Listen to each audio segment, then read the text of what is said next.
इंदिरा एकादशी की व्रत कथा। जय श्री कृष्ण, राधे राधे। प्रेम से बोलिए लक्ष्मी नारायण भगवान की जय। हे भक्तों, हिंदू धर्म में एकादशी व्रत का विशेष महत्व है। एकादशी व्रत को शुभ फल प्रदान करने वाला व्रत माना गया है। साल में कुल 24 एकादशी व्रत रखे जाते हैं। हर एकादशी व्रत का अपना अलग अलग महत्व होता है। आश्विन मास के कृष्णा पक्ष की एकादशी को इंदिरा एकादशी कहा जाता है। इसे श्राद्ध एकादशी भी कहते हैं। इंदिरा एकादशी व्रत का महत्व स्वयं भगवान श्री कृष्ण ने धर्मराज युधिष्ठिर को बताया है। पुराणों के अनुसार इस व्रत को करने से यमलोक से मुक्ति मिलती है। इस व्रत के पालन से पितरों का उद्धार होता है और व्यक्ति सभी पापों से मुक्त हो जाते हैं। आज के दिन जो भी भक्त एकादशी व्रत के साथ विष्णु भगवान, लक्ष्मी माता, तुलसी माता और गणेश भगवान की कथाओं का श्रवण करता है, उसके सभी संकट कट जाते हैं और मिलती है मनोवांछित फल की प्राप्ति। तो आइए प्यारे भक्तों, श्री हरि के कमल चरणों को ध्यान करते हुए कथा का रसपान करते हैं। प्रेम से बोलिए जय श्री हरि। इस प्रकार है। श्री युधिष्ठिर बोले कि हे भगवान, अब आप कृपा पूर्वक आश्विन मास की कृष्णा पक्ष की एकादशी की कथा को कहिए। इस एकादशी का नाम क्या है तथा इस एकादशी के व्रत करने से कौन कौन फल मिलते हैं, सो सब समझाकर कहिए। इस पर श्री कृष्ण भगवान बोले कि हे राजन, आश्विन मास के कृष्णा पक्ष की एकादशी का नाम इंदिरा है। इस एकादशी के व्रत करने से नरक में गए हुए पितरों का उद्धार हो जाता है। हे राजन, इस एकादशी की कथा के सुनने मात्र से ही वाजपेयी यज्ञ का फल मिलता है। प्राचीन सतयुग में महिष्मती नाम की नगरी में इंद्रसेन नाम का एक प्रतापी राजा राज्य करता था। वह पुत्र, पौत्र, धन्य धान्य आदि से पूर्ण और सदैव शत्रुओं का नाश करने वाला था। एक समय जबकि राजा अपनी राजसभा में सुखपूर्वक बैठा था, महर्षि नारद आकाश मार्ग से उतरकर वहां आए। नारद जी को देखकर राजा आसन से उठा और अर्घ्य आदि से उनकी पूजा करके आसन दिया। महर्षि नारद बोले कि हे राजन, आपके राज्य में सब कुशल है। मैं आपकी धर्म परायणता देखकर अत्यंत प्रसन्न हूँ। तब राजा बोला, हे महर्षि, आपकी कृपा से मेरे राज्य में सब कुशल पूर्वक है तथा आपकी कृपा से मेरे समस्त यज्ञ कर्म आदि सफल हो गए हैं। हे देव, अब आपकी क्या आज्ञा है? इस पर नारद जी बोले कि हे राजन, मुझे एक महान आश्चर्य हो रहा है कि एक समय जब मैं ब्रह्मलोक से यमलोक को गया था, उस समय यमराज की सभा के मध्य में तुम्हारे पिता को बैठे देखा। तुम्हारे पिता महान ज्ञानी, दानी तथा धर्मात्मा थे। वह एकादशी के व्रत के बिगड़ जाने से यमलोक को गए हैं। तुम्हारे पिता ने मुझसे तुम्हारे लिए एक समाचार भेजा है कि आप मेरे पुत्र के पास जाए। मेरे पुत्र का नाम इंद्रसेन है, जो कि महिष्मती नाम की नगरी में राज्य करता है। मुझे किसी पूर्व जन्म के बुरे कर्म के कारण ही यह लोक मिला है। यदि मेरा पुत्र इंद्रसेन आश्विन मास के कृष्णा पक्ष की इंदिरा एकादशी का व्रत करे और उस व्रत को मुझे दे दे तो मेरी मुक्ति हो जाए, इस लोक से छूटकर स्वर्गलोक में वास करूं। तब राजा ने महर्षि नारद जी से ऐसे पिता के दुख पूर्वक वाक्य को सुना तो उसे महान दुख हुआ और इंदिरा एकादशी के व्रत की विधि पूछने लगा कि हे नारद जी, अब आप मुझे इस एकादशी की व्रत विधि बतलाइए। इस पर नारद जी बोले कि हे राजन, आश्विन मास की कृष्णा पक्ष की दशमी के दिन प्रातःकाल श्रद्धा सहित स्नान करना चाहिए। इसके पश्चात दोपहर को भी स्नान करना चाहिए। उस समय जल से निकलकर श्रद्धा पूर्वक पितरों का श्राद्ध करें और उस दिन एक समय भोजन करे और रात्रि को पृथ्वी पर शयन करे। इसके दूसरे दिन अर्थात एकादशी के दिन प्रातःकाल दातुन करे और स्नान करे। उसके पश्चात भक्ति पूर्वक व्रत को धारण करे और कहना चाहिए कि मैं आज निराहार रहूंगा और समस्त भोगों को त्याग दूंगा। इसके पश्चात कल भोजन करूंगा। हे भगवान, आप मेरी रक्षा करने वाले हैं, आप मेरे व्रत को निभाइए। इस प्रकार आचरण करके दोपहर को शालिग्राम जी की मूर्ति को स्थापित करे और उत्तम ब्राह्मण को बुलाकर भोजन करवाए और दक्षिणा दे। भोजन में से कुछ हिस्से को गौ को दे और विष्णु भगवान की धूप दीप नैवेद्य आदि से पूजा करे और रात्रि को जागरण करे। इसके उपरांत द्वादशी के दिन मौन होकर बंधु बांधवों सहित भोजन करे।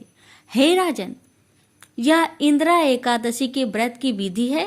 हे राजन, यदि तुम आलस्य रहित होकर इस एकादशी के व्रत को करोगे तो तुम्हारे पिताजी अवश्य ही स्वर्ग में जाएंगे। महर्षि नारद राजा को सब उपदेश देकर अंतर्ध्यान हो गए। राजा ने इंदिरा एकादशी के आने पर उसका विधि पूर्वक व्रत किया। बंधु बांधवों सहित इस व्रत के करने से आकाश से पुष्पों की वर्षा हुई और राजा का पिता यमलोक से रथ पर चढ़कर स्वर्ग को गया। राजा इंद्रसेन भी इस एकादशी के व्रत के प्रभाव से इस लोक में सुख भोग कर अंत में स्वर्ग लोक को गए। श्री कृष्ण भगवान कहने लगे कि धर्मराज युधिष्ठिर, जब मैंने तुम्हारे सामने इंदिरा एकादशी का महात्म्य वर्णन किया, इस कथा के पढ़ने व सुनने मात्र से ही समस्त पाप नष्ट हो जाते हैं और अंत में स्वर्ग लोक में जाकर वास करता है। प्रेम से बोलिए जय श्री हरि। अति प्राचीन काल की बात है। द्रविड़ देश में एक पांड्यवंशी राजा राज्य करते थे। उनका नाम था इंद्रधुम्न। वे भगवान की आराधना में ही अपना अधिक समय व्यतीत करते थे। यद्यपि उनके राज्य में सर्वत्र सुख शांति थी, प्रजा प्रत्येक रीति से संतुष्ट थी, तथापि राजा इंद्रधुम्न अपना समय राज्य कार्य में कम ही दे पाते थे। वे कहते थे कि भगवान विष्णु ही मेरे राज्य की व्यवस्था करते हैं, अतः वे अपने इष्ट परम प्रभु की उपासना में ही ददचित रहते थे। राजा इंद्रधुम्न के मन में आराध्य आराधना की लालसा उत्तरोत्तर बढ़ती ही गई। इस कारण वे राज्य का त्याग कर मलय पर्वत पर रहने लगे। उनका भेष तपस्वियों जैसा था। सिर के बाल बढ़कर जटा के रूप में हो गए थे। वे निरंतर परम ब्रह्मा परमात्मा की आराधना में तल्लीन रहते थे। उनके मन और प्राण भी श्री हरि के चरण कमलों में मधुकर बने रहते। इसके अतिरिक्त उन्हें जगत की कोई वस्तु नहीं सुहाती। उन्हें राज्य, कोष, प्रजा तथा पत्नी आदि किसी प्राणी या पदार्थ की स्मृति ही नहीं होती थी। एक बार की बात है, राजा इंद्रधुम्न प्रतिदिन की भांति स्नान आदि से निवृत्त होकर सर्वसमर्थ प्रभु की उपासना में तल्लीन थे। उन्हें ब्रह्मा जगत का तनिक भी ध्यान नहीं था। संयोग बस उसी समय महर्षि अगस्त्य अपने समस्त शिष्यों के साथ वहां पहुंच गए, लेकिन न पाद्य न अर्घ्य और न स्वागत। मौन व्रती राजा इंद्रधुम्न परम प्रभु के ध्यान में निमग्न थे। इससे महर्षि अगस्त्य कुपित हो गए। उन्होंने इंद्रधुम्न को श्राप दिया, इस राजा ने गुरुजनों से शिक्षा नहीं ग्रहण की है और अभिमान बस परोपकार से निवृत्त होकर मनमानी कर रहा है।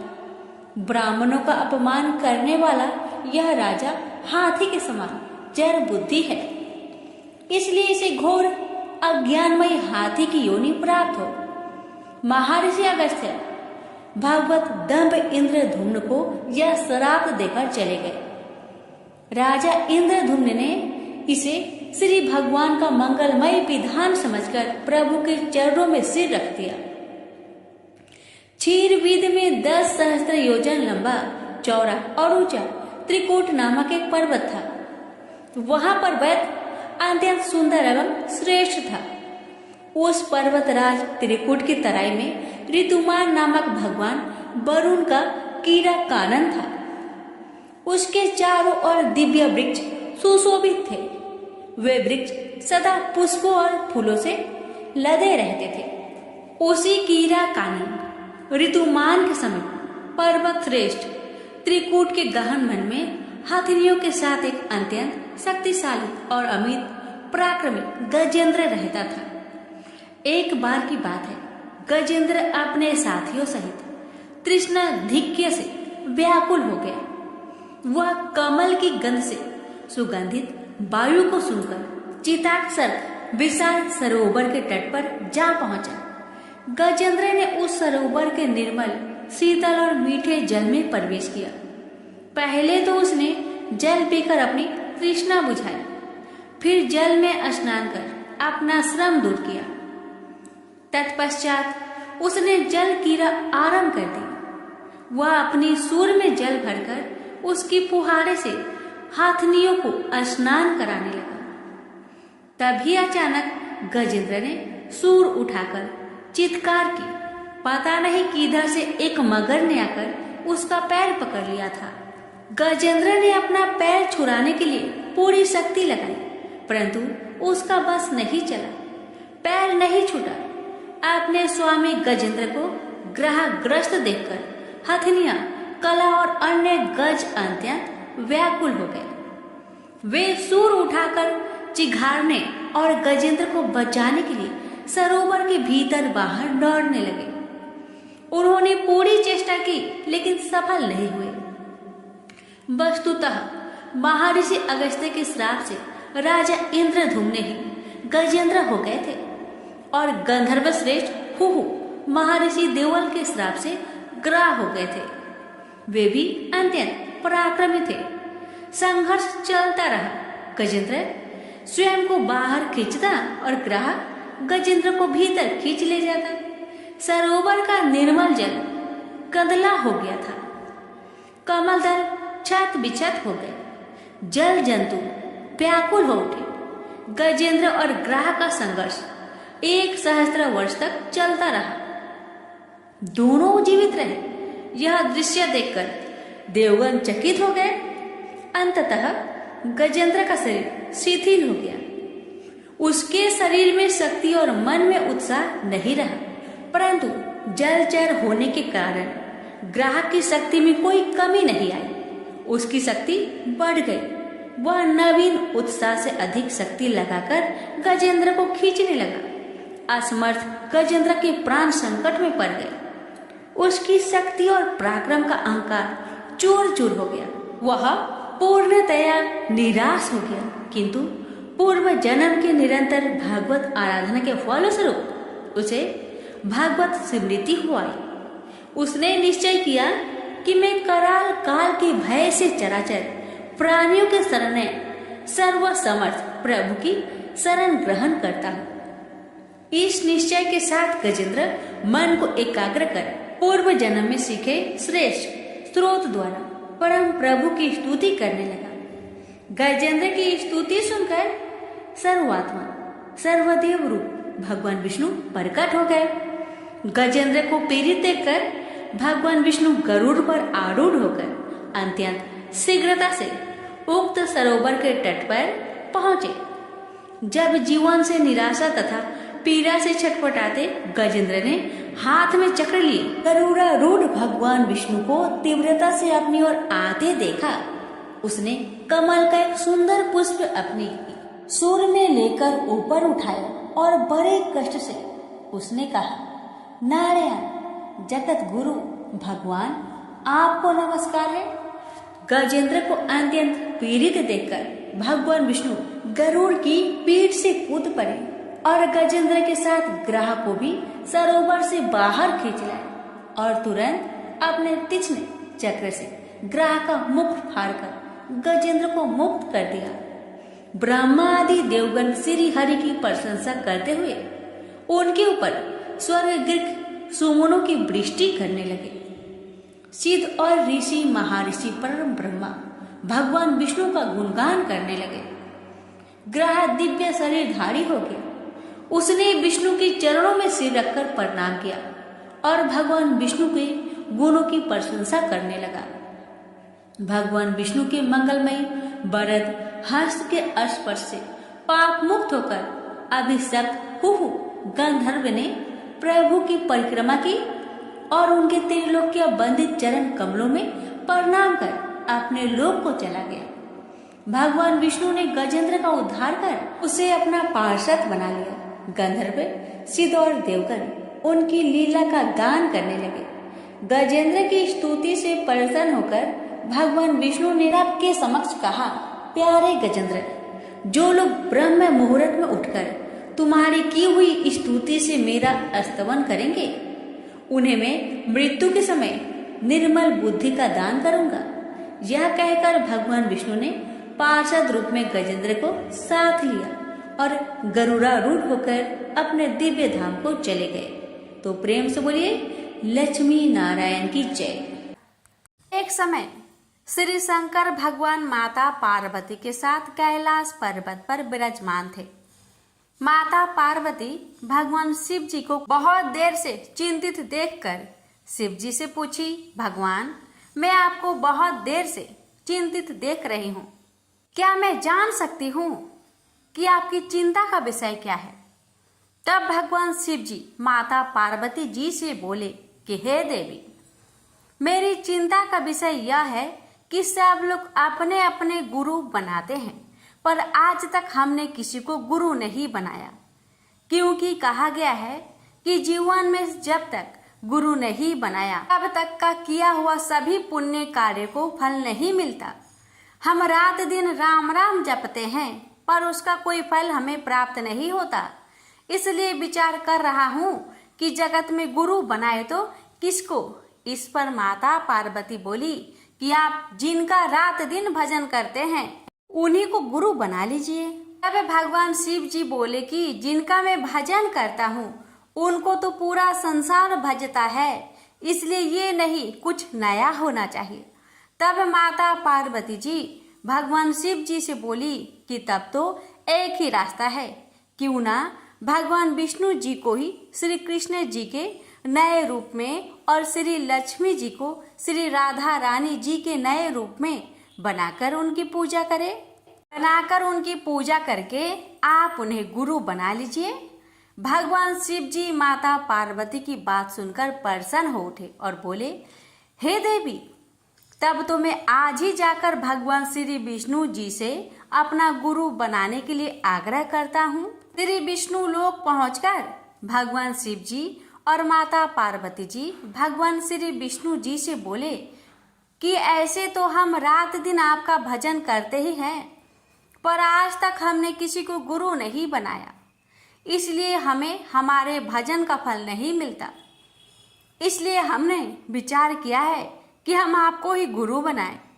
इसलिए आप और माता श्री लक्ष्मी जी श्री बिरजा नदी के तट पर पधारे, हम वही आपको गुरु बनाएंगे। भगवान श्री विष्णु जी और माता श्री लक्ष्मी जी भगवान शिव जी का आमंत्रण सहस्त्र स्वीकार कर लिए। भगवान शिव और माता पार्वती जी वापस अपने स्थान कैलाश पर आ गए। कुछ समय बाद भगवान शिव जी द्वारा दिए गए समय के अनुसार श्री विष्णु जी और माता श्री लक्ष्मी जी श्री बिरजा नदी के तट पर बताए गए जगह पर पहुंच गए। भगवान शिव जी और माता पार्वती जी ने भगवान श्री विष्णु जी और माता श्री लक्ष्मी जी का भव्य स्वागत किया। स्वागत में भगवान शिव जी सभी लोकों से अलग श्री बिरजा नदी के तट पर एक नए लोक का निर्माण किया, जिसमें अनेकानेक गायें थी, सभी प्रकार के फलों के वृक्ष थे, मोर, तोता, सभी पंछी मौजूद थे। शीतल मंद सुगंध हवाएं चल रही थी। एक बहुत बड़ा सोने का रत्न जड़ित सिंहासन बना हुआ था, जिसका श्री गोलोक धाम नाम दिया गया। स्वागत के बाद भगवान शिव जी और माता पार्वती जी, भगवान श्री विष्णु जी और श्री लक्ष्मी जी को पहले एक नया स्वरूप दिया, जिसमें श्री विष्णु जी को श्री कृष्ण जी के रूप में और श्री लक्ष्मी जी को श्री राधा जी के रूप में सजाकर उन्हें सोने के सिंहासन पर बैठाकर विधि विधान से पूजन अर्चन करके फिर उनको अपना गुरु बनाया और कहा कि महाराज, ये लोक जिसका नाम गोलोक धाम है, ये आपकी विहार स्थली है। ये सारी गाय इस धाम में उपस्थित सभी वस्तु आपको समर्पित है। आप इसी रूप में श्री राधा कृष्ण सदा यहाँ निवास करिए और अपने भक्तों को मोक्ष प्रदान करिए। तदुपरांत भगवान शिव जी और माता पार्वती अपने धाम कैलाश को वापस आ गए। एक दिन श्री राधा जी और श्री कृष्ण जी अपने धाम श्री गोलोक में विहार कर रहे थे। दोनों विहार में इतने मंद मस्त थे कि तभी उसी समय श्री राधा रानी जी के भाई वहां से गुजरे। श्री राधा जी और श्री कृष्ण जी दोनों ही उनको नहीं देखे और ना ही उनकी ओर ध्यान दिए, जिस पर श्री राधा रानी जी के भाई को क्रोध आ गया। हम यहाँ से गुजर रहे हैं और ये लोग बिहार में इतने मदमस्त है कि इनको हमारी ओर जरा भी ध्यान नहीं। जिस पर श्री राधा रानी जी के भाई ने श्री राधा रानी जी को और श्री कृष्ण जी को श्राप दे दिया कि आप लोग में जितना अधिक प्रेम है, आप दोनों उतने ही दूर चले जाओगे। श्राप देकर भाई तो चले गए। तब श्री कृष्ण श्री राधा रानी जी से बोले कि आपके भाई द्वारा दिए गए श्राप के फल को भोगने के लिए मृत्यु लोक में जाना पड़ेगा, क्योंकि यहाँ तो इस श्राप को भोगने का कोई साधन नहीं है। ये सुनकर श्री राधा रानी जी रोने लगी और भगवान श्री कृष्ण जी से बोली कि हम तो मृत्यु लोक नहीं जाएंगे, क्योंकि वहाँ का लोक हमारे अनुकूल नहीं है। वह पाप अधिक है, पुण्य कम है। तब भगवान श्री कृष्ण जी बोले कि चाहे वहाँ जो भी हो, श्राप भोगने तो वही जाना होगा। श्री राधा रानी जी मृत्यु लोक में आने के लिए किसी भी प्रकार से तैयार नहीं हो रही थी। तब अंत में श्री कृष्ण जी बोले कि एक उपाय है, क्यों ना हम इस गोलोक धाम को ही वहां ले चले। इस पर श्री राधा रानी जी मृत्यु लोक आने के लिए तैयार हो गई। तब भगवान श्री कृष्ण जी सर्वप्रथम श्री यमुना जी को पृथ्वी पर आने को कहा। फिर श्री बिरजा नदी का जल यमुना जी में छोड़ा। इसके बाद भगवान श्री कृष्ण जी गोलोक धाम 84 अंगुल गोलोक धाम की मिट्टी पृथ्वी पर एक सीमित क्षेत्र 84 कोस में वर्षा की 84 कोस बराबर 252 किमी श्री बिरजा नदी का जल और श्री गोलोक धाम की मिट्टी 84 कोस के क्षेत्र में एक साथ आने के कारण इस क्षेत्र का नाम वज्र क्षेत्र पड़ा। इस वज्र क्षेत्र में 12 वन, 24 उपवन, 20 कुंड और नंदगांव, बरसाना, गोकुल, गोवर्धन, वृंदावन, मथुरा, कोसी, राधा कुंड आदि क्षेत्र इसके अंतर्गत आते हैं। 84 अंगुल इसलिए कि धर्म शास्त्रों के अनुसार पृथ्वी पर हर मनुष्य का शरीर अपने हाथ की उंगली से 84 अंगुल का ही होता है। इसके बाद भगवान श्री कृष्ण जी गोलोक धाम के सभी पशु पंछी इत्यादि को बोले कि आप श्री राधा रानी जी की सेवा में वज्र में जाइए। तब जाकर श्री राधा रानी जी सर्वप्रथम वज्र क्षेत्र के बरसाने में श्री वृषभान जी के यहाँ प्रकट हुई। श्री राधा रानी जी के वज्र में आने के कई वर्ष बाद श्री कृष्ण भगवान मथुरा में अपने मामा कंस के कारागृह में बंद श्री वासुदेव जी के यहाँ पधारे और बाल्यकाल की सभी लीला श्री राधा रानी जी के साथ वज्र में ही किया। इसके बाद श्री कृष्ण जी तो वज्र छोड़कर चले गए, पर श्री राधा रानी जी अपने भाई द्वारा दिए गए श्राप को वज्र में ही बिताई और बाद में अपने धाम गोलोक को चली गई। बोलिए राधे राधे। अरे भक्तों, अब आइए श्रवण करते हैं हर एक एकादशी व्रत में सुनी जाने वाली एकादशी माता की पावन कथा।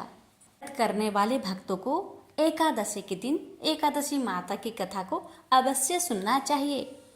इस कथा के श्रवण मात्र से ही भगवान विष्णु मनोवांछित फल प्रदान करते हैं। तो आइए श्रवण करते हैं एकादशी माता की पावन कथा। एक लड़का सूट बूट पहनकर अपने ससुराल पत्नी को लेने जा रहा था। रास्ते में एक गाय कीचड़ में फंसी हुई थी। वह लड़के से कहने लगी कि बेटा, मैं कीचड़ में फंसी हूँ, मुझे हाथ देकर बाहर निकालो। वह कहने लगा, नहीं नहीं, यदि मैं कीचड़ में हाथ डालूंगा तो मेरे कपड़े गंदे हो जाएंगे। मुझे तो अपनी पत्नी को लेने ससुराल जाना है। वह गाय क्रोधित होकर श्राप देती है, अच्छा तुम ससुराल जाओ, तुम वहां पर नहाओगे तो आधा गधा और खाना खाओगे तो पूरा गधा बनोगे। वह ससुराल पहुंच जाता है और उसके साले कहते हैं कि जीजा जी आप नहा धोकर खाना खा लो। तब वह कहता है कि मैं नहीं नहाऊंगा। तब वह कहते हैं ठीक है आप खाना खा लो। तब वह खाने से भी इनकार कर देता है। सब परेशान हो जाते हैं, जीजा ऐसा क्यों कर रहे हैं, ना तो नहा रहे हैं ना ही खाना खा रहे हैं। तब उसकी पत्नी कहती है कि आप क्यों नहीं नहाते या खाते हो। तब वह लड़का गाय की बात अपनी पत्नी से बताता है और कहता है कि मुझे गाय ने श्राप दिया है कि नहाऊंगा तो आधा गधा व खाऊंगा तो पूरा गधा बन जाऊंगा। तब पत्नी कहती है कि कोई बात नहीं, आप नहा लीजिए व कुछ खा लीजिए, मैं वचन देती हूँ कि मैं आपका साथ दूंगी। तब वह लड़का अपनी पत्नी की बात सुनकर नहाने के लिए तैयार हो जाता है और खाने बैठता है तो पूरा गधा बन जाता है। सब उसको गधा समझकर भगाने लगते हैं। तो पत्नी उनसे कहती है कि इसे मत मारो, ये मेरे पति हैं, इसे गाय का श्राप लग गया था इसलिए ये गधे बन गए हैं। आप मुझे इसके साथ ही विदा कीजिए। आप उसे उस गधे के साथ विदा कर देते हैं। वह गधे को लेकर एक जगह झाड़ के पीछे डेरा डालती है। दिन भर मेहनत मजूरी करती है और 12 आना गधे पर खर्च करती है और 4 आने खुद पर खर्च करती है और बोझ गधे पर न डालकर खुद ढोती है। इस प्रकार वह रोज करती है। तो रानी महलों की खिड़की में से रोज यह नजारा देखती है कि ऐसा इसे कौन सा दुख है, यह ऐसा क्यों करती है। एक दिन वह दासी को भेजकर उसे अपने महल में बुलाती है और पूछती है कि तुम ऐसा क्यों करती हो। तब वह कहती है तुम वचन भरोगी, तुम मेरी मदद करोगी तो मैं तुम्हें अपना दुख बताऊंगी। रानी वचन भरती है कि बहन मैं वचन भरती हूँ। तब वह सारी बात बताती है और कहती है इस प्रकार मेरे पति श्राप के वचन से गधा बन गए। तब रानी पूछती है कि इसका उपाय क्या है। तब वह बताती है यदि किसी ने 24 एकादशी करी होगी, वह संकल्प करके इसे 24 एकादशी दे दो, मेरे पति पहले की तरह ठीक हो जाएंगे। तब राज्य में ऐलान किया जाता है कि 24 एकादशी जिसने भी की हो वह राज दरबार में आए। तब एक बुढ़िया को लाया जाता है। जैसे बुढ़िया संकल्प करके एकादशी देती हुई नहाती है, उसके नहाने का पानी उस गधे पर गिरता है। वैसे वैसे वह गाय लड़के के रूप में आ जाता है। बुढ़िया लालच करके एक एकादशी व्रत रख लेती है तो उसका एक कान गधे का रह जाता है। सब कहते हैं ये क्या हुआ। तब बुढ़िया कहती है कि मैं भूखी प्यासी मरी सो, मेरे पास एक एकादशी तो रहने दो। तब सब कहते हैं नहीं, तुमने संकल्प किया है तो सारी एकादशी इस लड़के को दो, वरना यह पूरी तरह लड़का नहीं बन पाएगा। अब वह बुढ़िया सारी एकादशी उस लड़के को दे देती है और वह गधा पूरी तरह लड़का बन जाता है। राजा सारे राज्य में ऐलान करते हैं कि जिनके भी बन पड़े एकादशी करो, एकादशी जैसा दूसरा व्रत नहीं। प्रेम से बोलिए एकादशी माता की जय। प्यारे भक्तों, अब आइए श्रवण करते हैं माँ लक्ष्मी की कथा। इस कथा को श्रवण करने से धन और सुख समृद्धि की प्राप्ति होती है, इसलिए कथा को अवश्य सुनिएगा।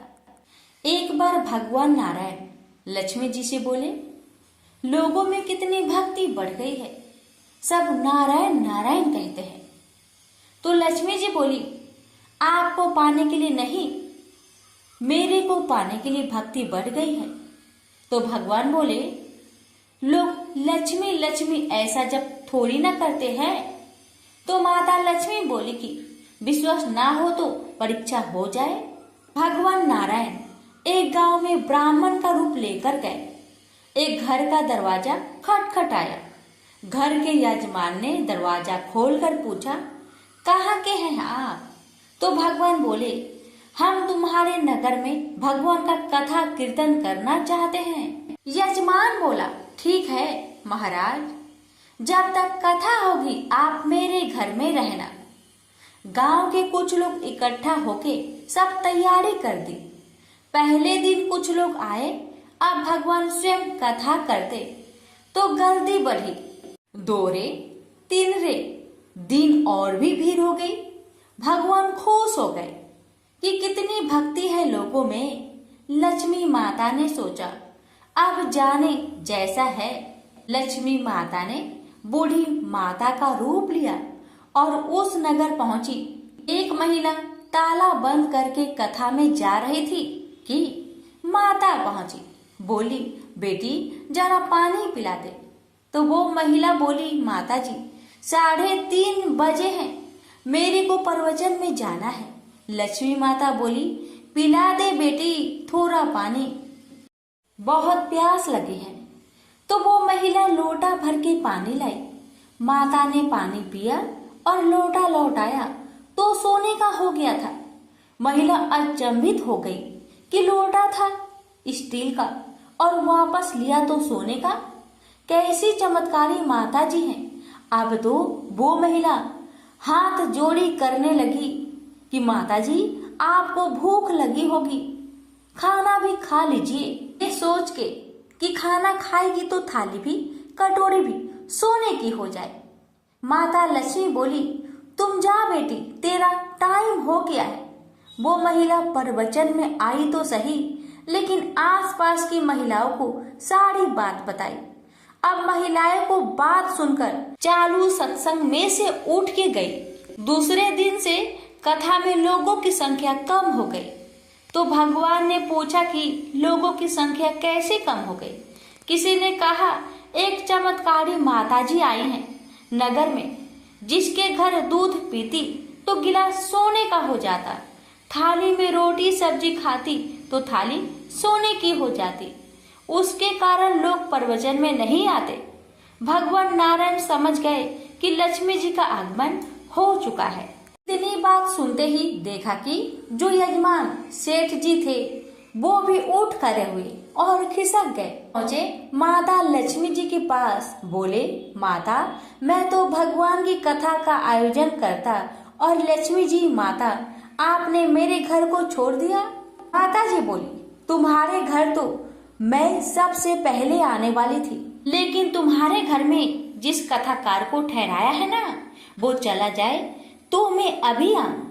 सेठ जी बोला, बस इतनी सी बात, अभी उनको धर्मशाला में कमरा दिलवा देता हूँ। जैसे ही महाराज कथा करके घर आए तो सेठ जी बोला, महाराज बिस्तरा बांधो, आपकी व्यवस्था धर्मशाला में कर दी है। महाराज बोले, अभी 2-3 दिन बचे हैं कथा के, यही रहने दो। सेठ बोला, नहीं नहीं जल्दी जाओ, मैं कुछ नहीं सुनने वाला। इतने में लक्ष्मी जी भी आई। कहा कि सेठ जी आप थोड़ा बाहर जाओ, मैं इनसे निपट लूं। माता जी बोली, प्रभु आप तो मान गए। भगवान नारायण बोले, हाँ लक्ष्मी तुम्हारा प्रभाव तो है, लेकिन एक बात तुमको भी मेरी माननी पड़ेगी कि तुम तब आई जब संत के रूप में मैं यहाँ आया।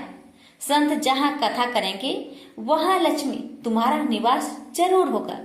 प्रेम से बोलिए लक्ष्मी नारायण की जय। अरे भक्तों, अब आइए श्रवण करते हैं सभी व्रत में सुनी जाने वाली गणेश भगवान की कथा। कहा जाता है कि इनकी कथा श्रवण किए बिना व्रत पूर्ण नहीं होता। इसलिए एकादशी व्रत में गणेश भगवान की कथा को अवश्य सुनना चाहिए। आइए श्रवण करते हैं गणेश भगवान की कथा। पौराणिक कथा के अनुसार एक समय की बात है कि भगवान विष्णु का विवाह माता लक्ष्मी जी के साथ निश्चित हुआ। विवाह की सभी तैयारी होने लगी। सभी देवी देवताओं को निमंत्रण भेजे गए, लेकिन भूलवश गणेश जी को निमंत्रण देना रह गया था। इधर भगवान विष्णु की बारात जाने का समय आ चुका था। सभी देवता अपनी पत्नियों के साथ विवाह समारोह में शामिल होने को आए, परंतु सभी देवी देवताओं ने देखा कि गणेश जी कहीं दिखाई नहीं दे रहे हैं। तब उन सभी ने आपस में चर्चा की, क्या गणेश जी को नहीं न्योता दिया गया या गणेश जी ही नहीं आए हैं। सभी को इस बात पर बहुत आश्चर्य हुआ। इस बात पर उन सभी ने विष्णु भगवान से ही इसका कारण पूछा। विष्णु भगवान से पूछने पर उन्होंने कहा कि हमने गणेश जी के पिता भोलेनाथ, महादेव और माता पार्वती को न्योता भेजा था। यदि गणेश जी अपने पिता के साथ आना चाहते तो आ जाते। अलग से उन्हें न्योता देने की कोई आवश्यकता भी नहीं थी। दूसरी बात यह है, उनको खाने में 1.25 मन मूंग, 1.25 मन चावल, 1.25 मन घी और 1.25 मन लड्डू का भोजन चाहिए। यदि गणेश जी नहीं आएंगे तो कोई बात नहीं, दूसरे के घर जाकर इतना सारा खाना पीना अच्छा भी नहीं लगता। इतना वार्ता कर ही रहे थे कि किसी एक ने सुझाव दिया, यदि गणेश जी आते तो उनको द्वारपाल बनाकर बैठा सकते थे कि आप घर की याद रखना। आप तो चूहे पर बैठकर धीरे धीरे चलोगे तो बारात में बहुत पीछे रह जाओगे। यह सुझाव सबको पसंद आ गया, तो फिर विष्णु भगवान ने भी अपनी सहमति दे दी। तब गणेश जी को निमंत्रण देकर आमंत्रित किया और उनको समझा बुझाकर घर की रखवाली करने को बैठा दिया गया। बारात चल दी। तब नारद जी ने देखा कि गणेश जी तो दरवाजे पर ही बैठे हुए हैं, तो वे गणेश जी के पास गए और रुकने का कारण पूछा। गणेश जी कहने लगे कि विष्णु भगवान ने मेरा बहुत अपमान किया है। नारद जी ने कहा कि आप अपनी मूषक सेना आगे भेज दो तो वह रास्ता खोद देगी, जिससे उनके वाहन धरती में धंस जाएंगे। तब आपको सम्मान पूर्वक बुलाना पड़ेगा। अब तो गणेश जी ने अपनी मूषक सेना को आदेश दिया, जाओ, और सेना ने जमीन पोली कर दी। जब बारात वहां से निकली तो रथों के पहिए धरती में धंसने लगी। आग कोशिश की, परंतु पहिए नहीं निकले। सभी ने अपने अपने उपाय किए, परंतु पहिए तो नहीं निकले, बल्कि जगह जगह से टूटने लगे। किसी को समझ में नहीं आ रहा था कि अब क्या किया जाए। तब तो नारद जी ने आकर कहा, आप लोगों ने गणेश जी का अपमान किया, जिस कारण यह विघ्न आ रहे हैं। यदि उन्हें मनाकर लाया जाए तो आपका कार्य सिद्ध हो सकता है और यह संकट टल सकता है। शंकर भगवान ने अपने दूत नंदी को भेजा और वे गणेश जी को लेकर आए। गणेश जी का आदर सम्मान के साथ पूजन किया गया। फिर रथ के पहिए निकलने लगे और यह संकट टल गया। अब रथ के पहिए निकल तो गए, परंतु वे टूट फूट गए थे, तो उन्हें सुधारे कौन। पास के खेत में एक खाती काम कर रहा था।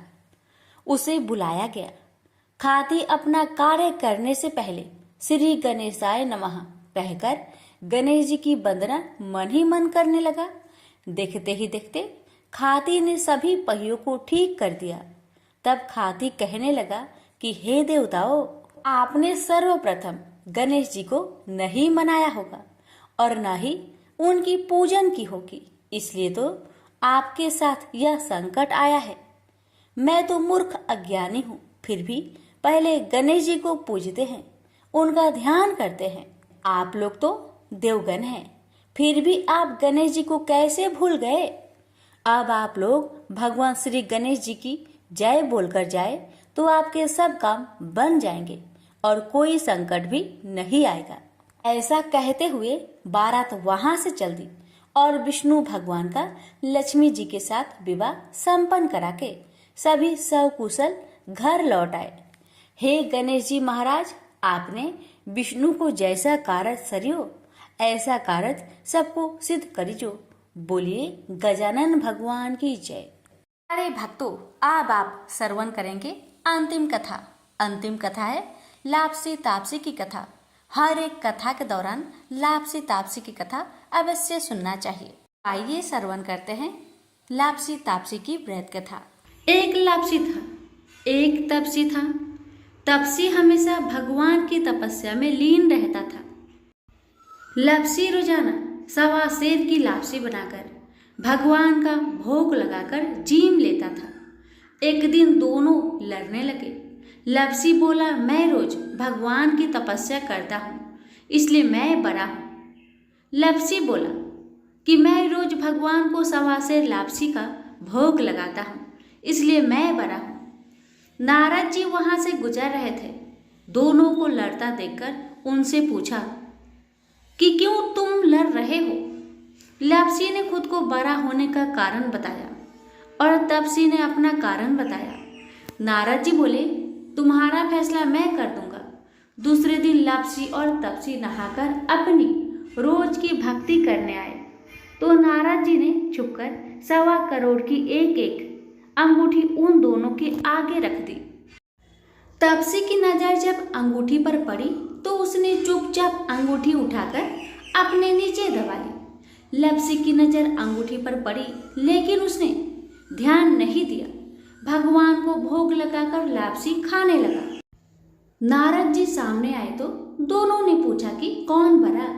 तो नारद जी ने तपसी को खड़ा होने को कहा। वो खड़ा हुआ तो उसके नीचे दबी अंगूठी दिखाई पड़ी। नारद जी ने तपसी से कहा, तपस्या करने के बाद भी तुम्हारी चोरी करने की आदत नहीं गई, इसलिए लापसी बड़ा है और तुम्हें तुम्हारी तपस्या का कोई भी फल नहीं मिलेगा। तपसी शर्मिंदा होकर माफी मांगने लगा।